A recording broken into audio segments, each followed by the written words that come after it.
Kimika bagi. Alhamdulillahilladzi an'ama alaina bi ni'matil iman wal islam. Wassalatu wassalamu ala sayyidina wa maulana Muhammadin khairil anam wa ala alihi wa ashabihil kiram wa ala jami'i man tabi'ahum bi ihsan ila yaumil ba'thi wazziham amma ba'du. Subhanaka la ilma lana illa ma 'allamtana innaka antal alimul hakim. Rabbi shrah li sadri wa yassir li amri wahlul 'uqdatam min lisani yafqahu qawli. Al-mukarramun, para sepuh, para pengurus mushola, para jamaah, para guru yang insyaallah kita semuanya selalu dalam limpahan curahan nikmat dan karunia dari Allah Subhanahu wa taala. Amin ya rabbal alamin. Pada sehat semua Pak ya? Harus sehat soalnya bentar lagi banyak lomba. Apa udah mulai lomba apa aja lah. Judulnya seneng. Jadi menampakkan seneng. Gak apa-apa, bagus lah, harus seneng, gak boleh susah. Nah mudah-mudahan kita terus dilimpah curahkan nikmat. Di antara nikmat adalah malam ini kita bisa kumpul kembali di tempat ini di waktu antara ba'da maghrib hingga jelang isya. Nah, waktu yang singkat ini mudah-mudahan ya semakin tambah barokah karena kita pergunakan untuk sama-sama ngobrol tentang ilmu. Nah, sekali lagi semoga dicatat oleh Allah menjadi catatan amal soleh buat kita semuanya. Amin ya Allah ya rabbal alamin.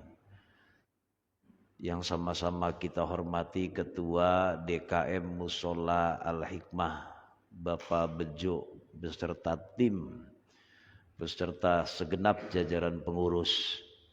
Kita doakan beliau dan segenap pengurus Mushola Al-Hikmah yang terus berupaya, bersemangat, berusaha untuk memakmurkan mushola. Allah anugerahkan keberkahan dalam hidupnya. Alhamdulillah bersama kita ada orang tua kita Bapak Ngadimin, ada sesepuh Bapak Ahmad Ali, ada guru kita juga Kang Nur Rahman, ya Kang Rohman, bos kucing.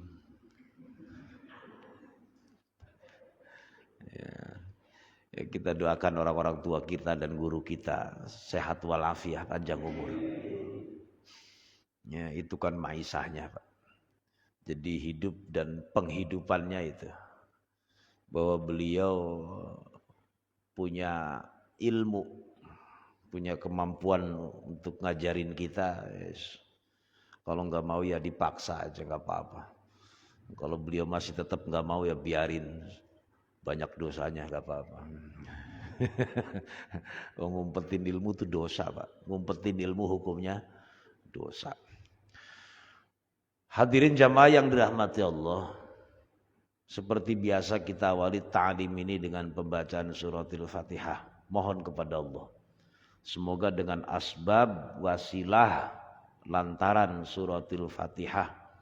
Kita semuanya diberikan mudah dan gampang oleh Allah SWT dalam menghadapi segala urusan, baik urusan dunia terlebih urusan akhirat.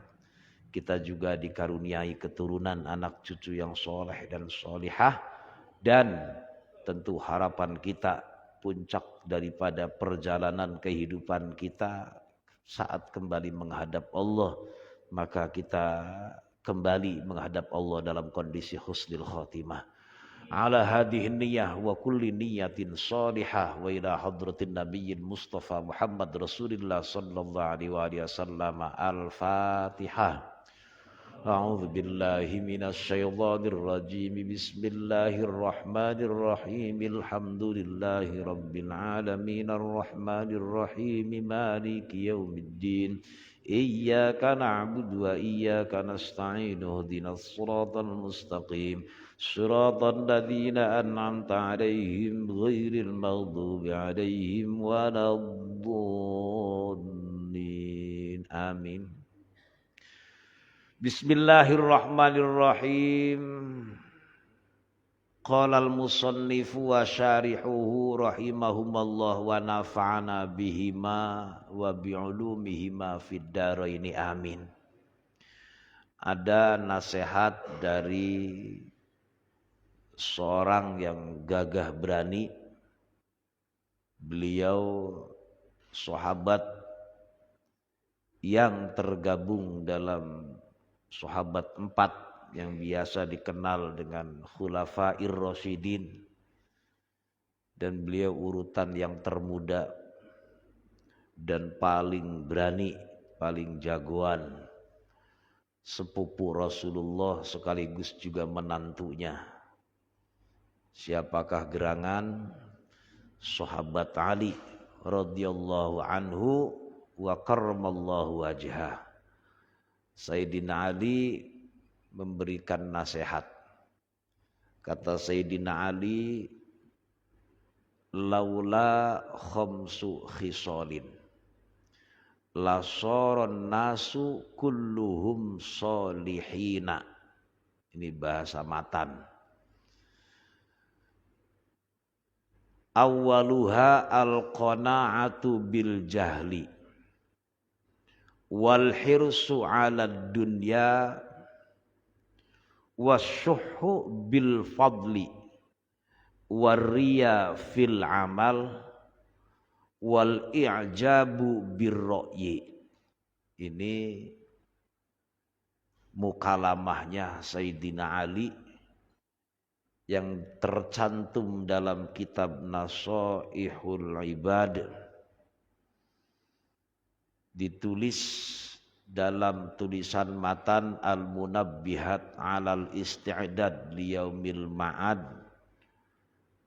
karya dari seorang Amirul Mukminin fil Hadis, Al-Imam Al-Hafidh Ibnu Hajar Al-Asqalani, yang kemudian diejawantahkan melalui penjelasan yang cukup luar biasa oleh ulama kita, ulama Nusantara, yaitu Syekh Nawawi Al-Bantani. Kitab ini sangat populer, mungkin banyak yang hafal mungkin.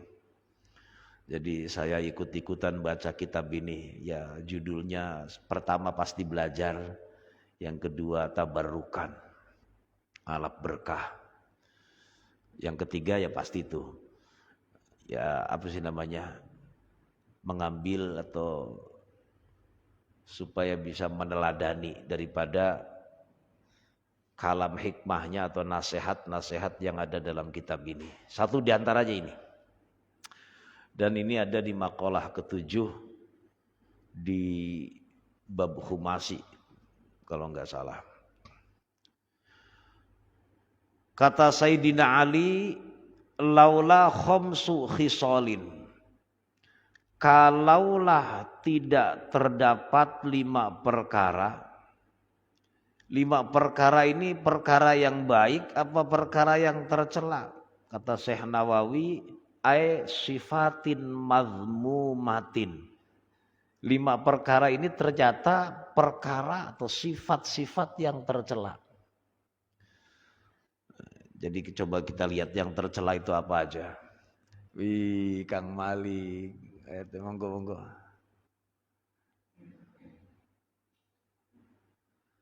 Kalaulah tidak terdapat 5 sifat yang tercela dalam diri kita berarti. Bahasa kita itu berarti bisa saya, bisa Pangadimin, bisa Patri, pokoknya siapa saja lah. Lasoron nasu kulluhum sholihin. Lasoro maka yaktidadi sopo annasu menusa kulluhum yo sekabenas dadi iku solihina pada soleh kabeh. Sing dimaksud soleh kata Syekh Nawawi ay khalisina min kulli fasadin, selamat dari aneka macam kerusakan. Wah, ini keren. Berarti kalau dalam diri kita tidak terdapat 5 perkara yang tercela, yakin kita akan selamat, udah gitu aja. Maknanya seperti itu. Laula khamsu khisalin ay sifatin madhmumatin la saran nasu kulluhum salihina ay khalisina min kulli fasadin. Maknanya kayak tadi. Umpama saya, Patri, Pangadimin, Pak Cecep, yang lain semuanya yang hadir di sini. Kok ternyata nggak ada ini 5 sifat yang tercela ini. Aman, selamat. Tapi ternyata ada umpamanya. Entah sebagian, umpamanya 2 atau 3, 4, apalagi semuanya. Sifat yang tercela ternyata kita punya semuanya di sini nih. Ya berarti kebalikannya gitu aja. Mestinya selamat jadi enggak selamat. Mana sifat yang 5 tadi? 5 sifat yang tercela tadi yang boleh jadi itu penyakit kita, sifat kita. Yang pertama, ingat-ingat Pak. Al-qanaatu bil jahli. Merasa cukup dengan kebodohan. Al-qanaatu marem. Al-qanaatu seneng. Al-qanaatu nerima. Al-qanaatu rela. Al-qanaatu ridho. Maknanya bisa begitu tuh. Di sini kata Syekh Nawawi malah air ridho. Ridho kan ya seneng. Ridho itu ya rela udah.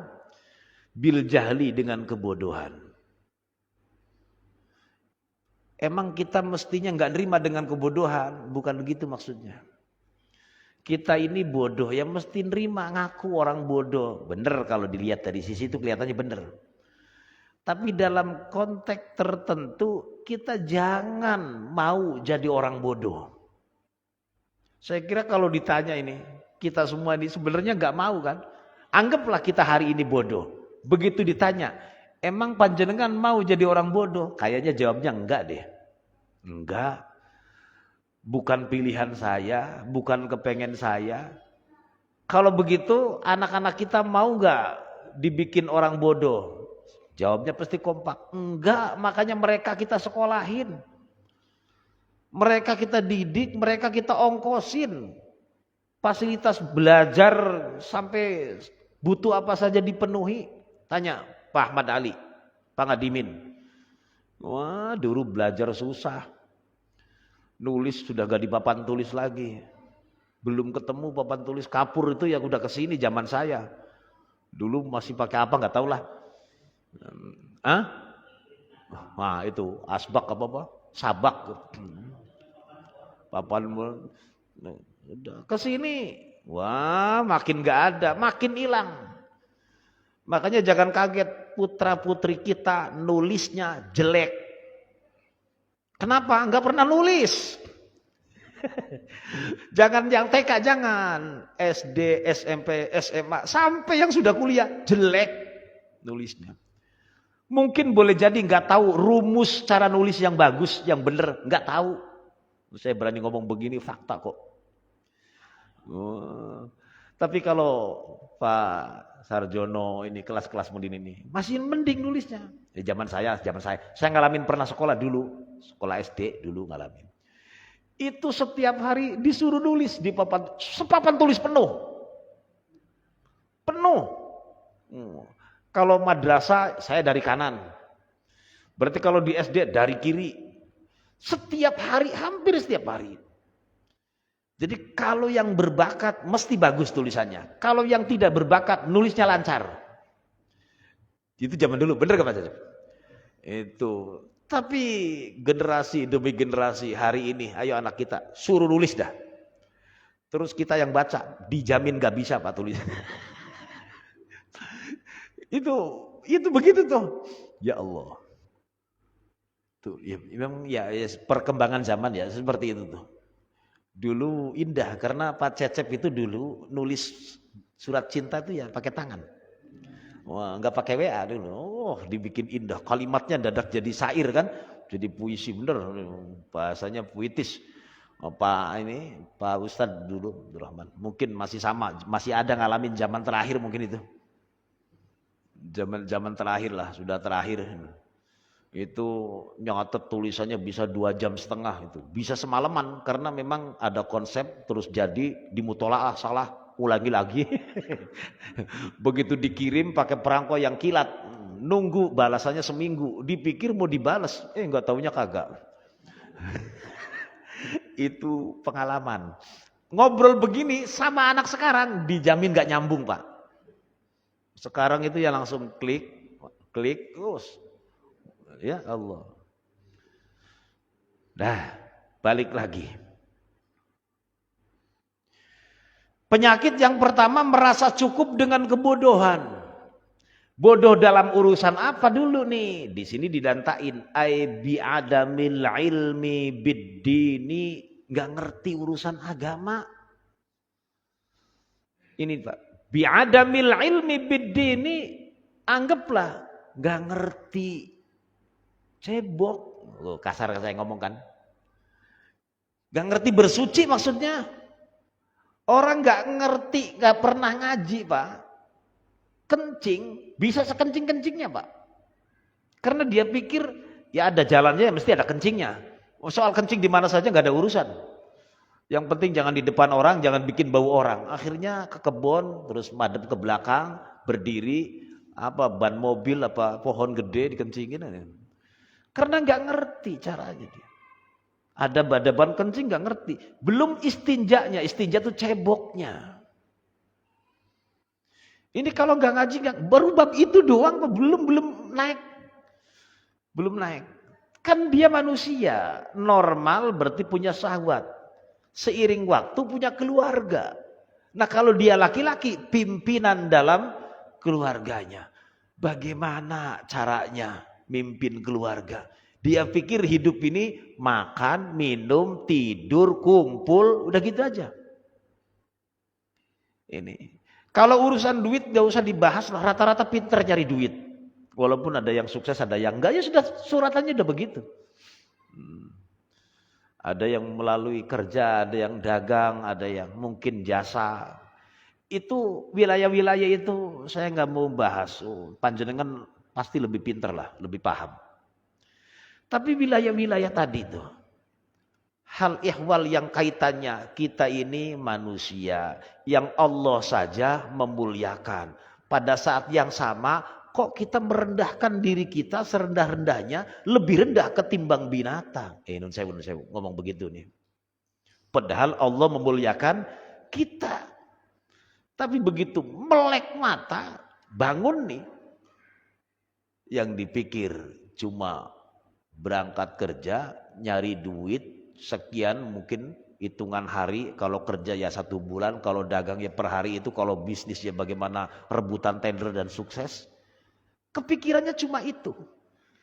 Tapi begitu tadi bab yang paling dasar, bagaimana cara mensucikan, bersuci dari najis, bagaimana bersuci dari hadas, baik hadas kecil maupun hadas besar, karena ini erat kaitannya dengan ibadah mahdhah.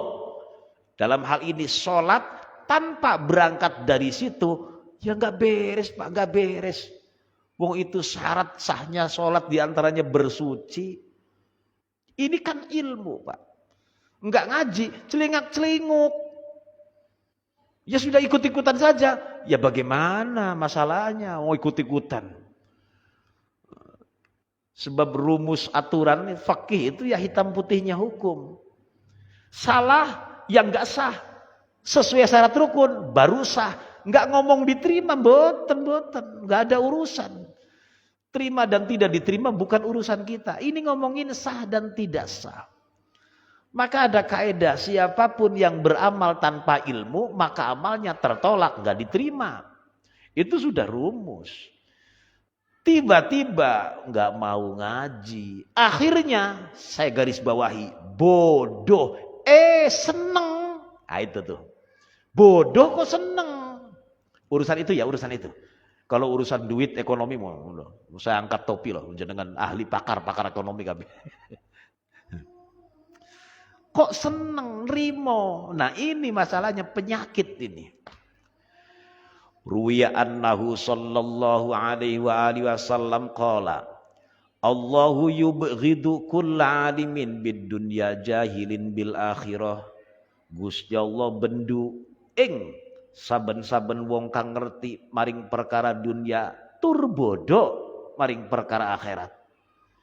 Urusan ngitung duit pinter, golet duit cerdas, nulis baca pinter. Bukan cuma di tempatnya, lintas kota bahkan lintas guys pokoknya top lah urusan duit mah. Tapi urusan bab sing paling dasar tentang agama kok blank, nggak paham. Ditanya, Mas, panjenengan agamane nopo? Islam, Kang. Alhamdulillah. Salat 5 waktu pinten, Mas? Pinten waktune? 7. Ngono ngawur. Ya, saking pengen nambahi supaya kelihatan getol, 5 ada di 7. Ngawur. Kaken Mas. Ya, ngaji ning di Mushola Al Hikmah. Siapa gurune? Jamhur ya, gurune goblok ngono. Wis bareng-bareng goblok karo gurune iki. Umpama saking beli pahame. Nah, mudah-mudahan kita ini walaupun sudah ya ditumpuk kesibukan, berada dalam posisi yang bukan santri lagi lah, kayak di pondok atau bukan pelajar atau mahasiswa yang lagi di kampus. Kita sudah disibukkan dengan ya mencari nafkah dengan anak bahkan cucu. Tapi semoga kita tetap diberikan anugerah oleh Allah untuk terus rajin ngaji. Amin. Ya Rabbal alamin, minimal ngaji lah. Ya syukur-syukur nganti bisa, seorang bisa-bisa yang penting ngaji, sebab gak ada jalan lain. Dengan cara ngaji kita ini sedang menjalani sunnah Rasulullah SAW. Satu diantaranya ngaji. Wong jelas keterangan itu. Metu sing omah nglangkah teka mengal hikmah tujuannya golek ilmu itu dijawab, maka Allah gampangkan jalan menempuh menuju surga. Kalau pengen didantain hadisnya ya jelas lah. Sahih Pak hadisnya Pak. Satu. Yang kedua, wal hirsu 'ala dunya. Nah ini pertama tadi tuh jangan nuduh orang Pak. Nuduh diri kita sendiri yang pertama. Kita ini merasa cukup dengan kebodohan apa enggak? Terkait bodoh urusan agama. Kalau iya, satu berarti kita punya penyakit ini nih. Iya, nggak usah dibantah diri kita sendiri, nggak usah pokoknya. Paling tidak pelajaran ini untuk anak cucu kita, karena kita laki-laki tanggung jawab terhadap istri dan putra putri kita. Satu. Yang kedua. Yang kalau manusia terbebas dari 5 sifat yang tercela. Yang pertama tadi merasa cukup dengan kebodohan. Yang kedua ini sifat yang tercela. Kalau terbebas dari ini insya Allah hidupnya selamat. Saya kalau mau ngomong merasa cukup dengan kebodohan tentang agama, pahit Pak. Kedengarannya pahit bener masalahnya. Sebab orang yang nggak paham aturan itu udah repot, sama tetangga ya nggak akur, sama mertua ya pelit, sama orang tua kurang hormat, sama bini arogan, sama anak otoriter, akan begitu. Enggak, orang sono enggak kok, padahal dia nggak ngerti agama. Oh begini, ada yang itu bentuknya anugerah tapi tidak paham hukumnya. Ada yang orang memang melakukannya dengan faham hukum. Ada yang ngerti hukum tapi tidak menjalankan. Ini kasus per kasus, Pak. Itu kaitan dengan manusia. Tapi nanti ada urusan dengan Allah yang gak bisa dikarang-karang. Yang gak bisa dibuat-buat. Mesti pakai ilmu. Itu hal yang beda. Balik lagi. Yang kedua, wal hirsu 'ala dunya, kededemes, wal khirsu mungseng, wal khirsu senenge pol-polan, khirsu tamak, rakus alias serakah, ala dunia terhadap dunia. Ini juga sifat yang tercela. Jujur jawab semuanya, termasuk saya. Kalau ada pertanyaan yang kumpul di sini, seneng nggak dengan duit? Wah, ada yang jawab enggak, goroh. Kurang normal itu. Malah perlu dicek gitu, enggak normal nih orang ini.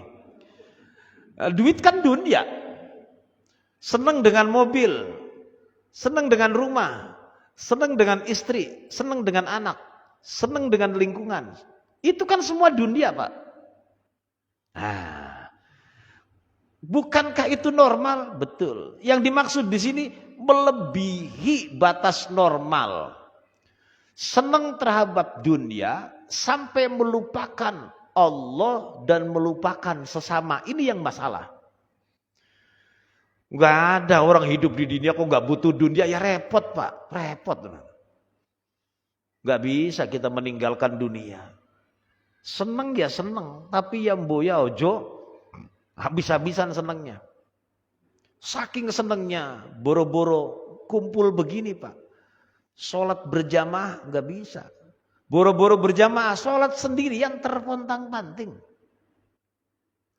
Ini, Pak, namanya khirsun 'ala dunya. Ini juga penyakit yang tercela. Saking repotnya berangkat sebelum subuh. Pulang jauh setelah isya. Jangankan tetangganya, anaknya aja nggak kenal. Wong berangkat anak masih tidur, pulang anak sudah tidur. Sampai istrinya juga ngeluh. Saya kok nganggur melulu. Sibuk sih. Hirsun 'ala dunya. Biasanya orang yang hirsun 'ala dunya ini punya mental yang miskin. Punya mental yang kismin, udah balikin. Punya mental yang kere. Enggak, tapi dia emasnya berkilo-kilo. Iya, tapi mentalnya kere, Pak. Dia duitnya berpeti-peti, silahkan saja. Tapi mentalnya kismin. Lagi di lab, biarin. Kenapa sih kurang? Mending jenengan biasa. Waktunya ngopi-ngopi, waktunya dolan-dolan, waktunya dopok-dopok, guyon, main bulu tangkis, lomba, kan keren. Waktunya sholat berjamaah, waktunya ngaji bisa kumpul. Apa bebannya? Ya rileks lah, nyantai. Bisa tidur nyenyak. Ya walaupun nggak punya emas 2,5 kintal umpamanya. Tapi tidur nyenyak. Kenapa? Tidak terkena hirsun 'ala dunya. Ini penyakit, Pak. Ini ada hadis Rasulullah. Ruwiya annahu sallallahu alaihi wa alihi wasallam qala az-zuhdu fid dunya yurihul qalba wal badana war-raghbatu fiha tus'ibul qalba wal badana. Rawahu Tabrani.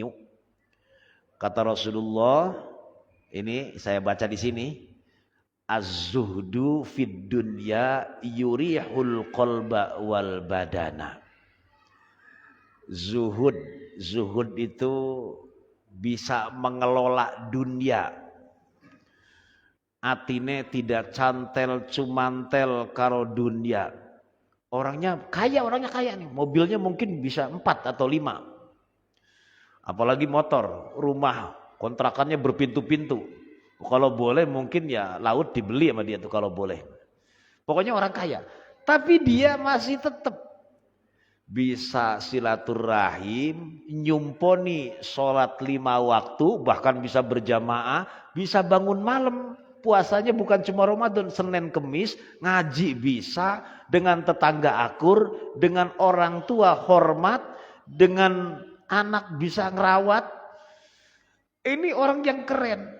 Artinya hak Allah terpenuhi, hak sesama tidak diabaikan. Meskipun kaya tidak disebut hirsun ala dunya. Enggak. Ini enggak ada hubungannya dengan kaya dan miskin, enggak ada. Jadi jangan pernah berpikir kita ini enggak boleh kaya, jangan. Kalau bisa kaya, sekaya-kayanya. Tapi ya itu tadi, harus mikir, harus disortir, harus hati-hati. Sebab kalau sudah urusan duit, dari mana ente dapat, dikemanakan, ditasarrufkan. Nah, umpama kita ini ternyata orang kaya, tapi masih bisa mengelola dunia ada dalam genggamannya. Bukan kita dikok sama dunia. Ini az-zuhdu fid dunya. Kalau begitu posisi kita, anggap yang hadir di sini. Waktunya sholat beres. Waktunya kumpul dengan tetangga, waktunya lomba. Ini kan memang sudah menjadi, nggak menutup diri di rumah, gayanya udah paling soleh, nggak mau kumpul, ya ngawur. Biasa saja udah, waktunya ngopi-ngopi. Tapi ya waktunya ngomong nggak bener, jangan. Waktunya ngerumpi yang bener-bener, jangan ghibah. Nah, az-zuhdu fid dunya, zuhud dalam urusan dunia, yurihul qalba, menakno ati. Yurih, rehat. Ati ini tenang. Yurihul qalba, ngayem makan ati. Tenang. Kok bisa ayem? Ya enggak diuber-uber. Kok bisa ayem? Ya enggak ada target pakai jaket oranye nggak ada. Kok bisa ayem tidurnya nyenyak? Wong dalannya bener. Nah itu. Meskipun dia hartanya melimpah, caranya bener. Waduh, melimpah. Dan tasarrufnya juga bener. Maka kalau begitu, hatinya tenang. Badannya nyaman, enak, sehat. Kenapa sih? Oh, saya banyak perusahaannya, tapi setiap perusahaan saya sudah ada yang nanganin. Saya banyak ininya, tapi setiap ini punya ini yang megang. Pokoknya punya anak cabang, punya pengurusnya semua lah, ada yang nanganin. Ini bagian tukang kebun, ini supir. Maris tetap tinggal kelepos, udah gitu. Nyaman. Tapi kalau semuanya di sini, yang nggak bisa tidur, boro-boro bisa ngaji, sebab dalam otak dia rugi waktu untuk kumpul model begini. Kalau buat transaksi sudah sekian, wah, sudah semua jadi sekian semua, nyangkut terus di dada, di pikiran. Warrohbatu fiha tutsibul qalba wal badana. Sementara cinta berlebih kepada dunia itu akan menyusahkan hati dan badan. Badannya tersiksa, fisik nih, hatinya juga, pikirannya juga, terpenjara lah. Kenapa bisa begitu? Ya itu tadi. Karena dikelola atau dikendalikan oleh dunia. Masih adaan? Masih. Ada hadis Rasulullah. Ini agak-agak banyak hadis tentang urusan orang yang mongsang-mangsing, seneng sama dunia. Ya sekarang mah gampang Pak, gampang kalau nyari contoh tuh tinggal dibuka di YouTube apa di Google banyak, banyak, banyak lah. Nah meskipun banyak contoh yang model begitu, jangan nuduh orang, jangan. Kembali ke diri kita, kita ini modelnya begitu apa enggak sih? Tentu dengan segala kelasnya. Tadi saya katakan bukan domainnya orang kaya atau pejabat, bukan. Semuanya bisa, termasuk kita. Kita ini kan tipenya umpama pagi sarapan, siang mikir, siang makan, sore mikir, umpama sampai segitunya. Tiba-tiba terus kita berjuang, berusaha tanpa tahu aturan. Akhirnya nabrak. Subuh sudah jalan, siang kelewat, asar di perjalanan, maghrib kecapean, isya ketiduran, bablas. Saking pengen nyari duit, nyari makan. Nah yang model begitu sama Pak, kategorinya tuh. Habis waktunya buat nyari sesuap nasi, segenggam mutiara. Wah udah. Pokoknya biasa mawon. Seperti yang bapak-bapak lakukan sudah bener. Udah. Waktunya kerja, waktunya sholat, waktunya ngaji, waktunya dengan keluarga, waktunya olahraga, waktunya turnamen. Yang penting aja gelut, aja berantem, ya. Nah, terus nikmatud darud dunya liman tazawwada binha li akhirati hatta yurdiya rabbahu wa bi'satid darud dunya wa bi'satid daru ad-darud dunya liman saddathu an akhiratihi wa qassarat bihi an ridha rabbih. Panjang hadisnya. Ini terkait tentang wong sing kededemes seneng pol-polan terhadap dunia. Ada hadis sebaik-baik tempat yaitu adalah tempat yang di dunia, yang dunia tersebut dicari tapi kemudian untuk bekal kelak di akhirat. Makanya tadi kalau orang miskin kan nggak bisa Pak, pengen sedekah banyak, bukan berarti sama sekali nggak bisa, bukan. Artinya nggak bisa berbuat banyak seperti orang kaya, bisa bantu sana, bantu sini, peduli sana, peduli sini. Artinya orang kaya itu banyak yang bisa dilakukan. Nah ini nih. Nah sebaik-baik tempat adalah tempat yang ketika dia di dunia, dunianya dia manage, dia kelola, dijadikan bekal buat nanti pulang kampung ke akhirat. Itu maksudnya. Sampai targetnya Allah ridho hatta yurdiya rabbahu. Sebaliknya, wa bi'satid daru ad-darud dunya liman saddathu. Seburuk-buruk, sejelek-jelek dunia atau tempat yaitu dunia yang membuatnya terhalang dari akhiratnya. Jadi tujuan ke akhiratnya terpenggal oleh dunia tersebut. Wa qassarat bihi, dan dia melalaikan. Qassarat ku maksudnya pepeko, mengabaikan. Dengan gara-gara dunianya tadi jauh dari ridho Tuhannya. Na'udzubillah. Itu baru 2. Yang ketiga, berapa menit lagi? 5 butir ini mudah-mudahan kelar. Yang ketiga, penyakit. Jangan-jangan itu penyakit kita. Sifat yang tercela. Wasyuhu bil fadli, pelit banget. Wasyuhu, pelit bil fadli, dengan sesuatu yang sebenarnya sudah kita nggak butuh dengannya. Ayil bukhlu bima zada an hajatihi fi dzalikal waqti. Gampangane wong ngomong mending basi ketimbang kanggo di pangan tangga.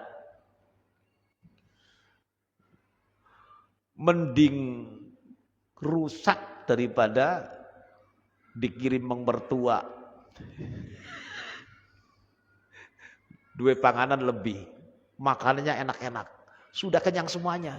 Istri, anak, sudah kenyang semua. Dia juga udah kenyang. Tetangga nangis dari pagi. Alah, mending dibuang. Mending dikulkasin. Panganan yang ada kadaluarsanya di kulkas terus.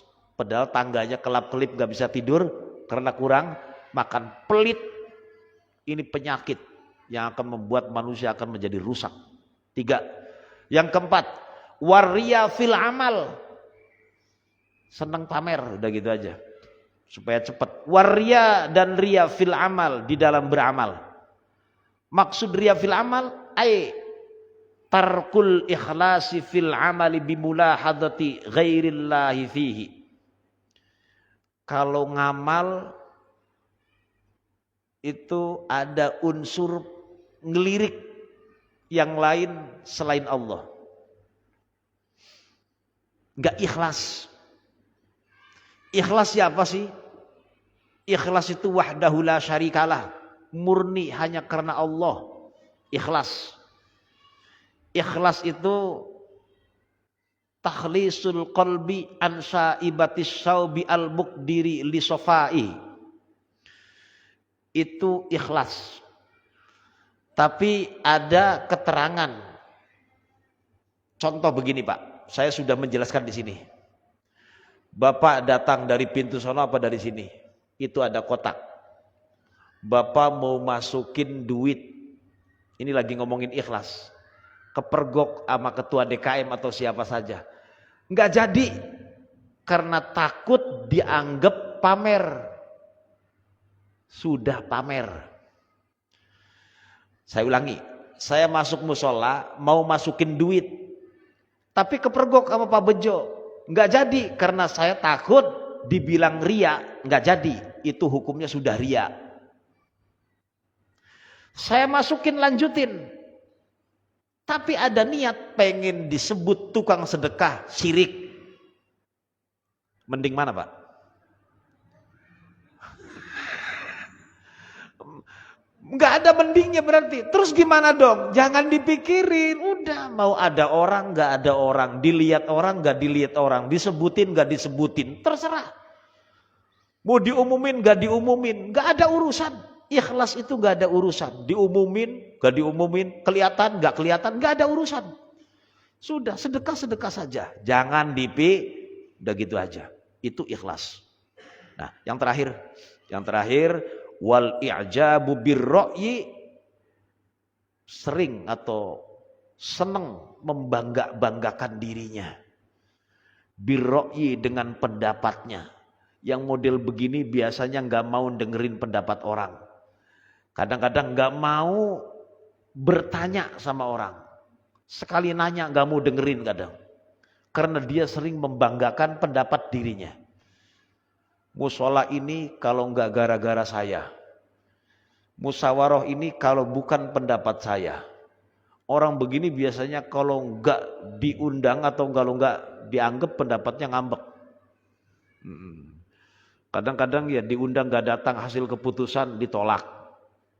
Repot orang model begini. Ini penyakit. Nah penyakit ini Pak boleh jadi kita. Jangan orang lain, jangan. Boleh jadi kita. Kalau Bapak nggak ngaku saya kasih contoh. Karena Bapak kepala keluarga merasa menjadi tulang punggung yang mencari nafkah. Kan suka arogan. Sama istri kadang-kadang ya telat dibikin kopi ya marah. Sama anak apalagi. Kenapa sih? Suka membangga-banggakan. Saya ini bapak loh. Saya yang nyari nafkah. Akhirnya membangga-banggakan. Orang lain kayaknya cemen semua. Yang ada dia doang. Begitu masuk di lingkungan terasa, oh iya yang model begitu tuh jangan-jangan kita, jangan nuduh orang. Dan mudah-mudahan manfaat. Wallahu a'lam bishawab. Al-Fatihah. A'udzubillahi minasyaitonirrajim. Bismillahirrahmanirrahim. Alhamdulillahirabbil alamin arrahmanirrahim maliki yaumiddin. Iyyaka na'budu wa iyyaka nasta'in ihdinas siratal mustaqim siratal ladzina an'amta 'alaihim ghairil maghdubi 'alaihim waladdallin amin. Astaghfirullahal azim. Falakal hamdu ya ma'bud. Allahumma shalli ala sayyidina Muhammad wa ala ali sayyidina Muhammad. Allahumma aslih data bainina. Allahumma alif baina qulubina. Allahumma ighfir lana dhunubana wa liwalidina wa limasyaikhina wa li ikhwanina wa li jamil muslimin al muslimat wal mu'minin al mu'minat al ahya minhum wal amwat. Rabbana atina fid dunya hasanah fil akhirati hasanah wa qina adzabannar. Wa sallallahu ala sayyidina Muhammad wa ala alihi wasallam walhamdulillahi rabbil alamin. Wallahul muwaffiq ila aqwamit thoriq. Wassalamualaikum warahmatullahi wabarakatuh.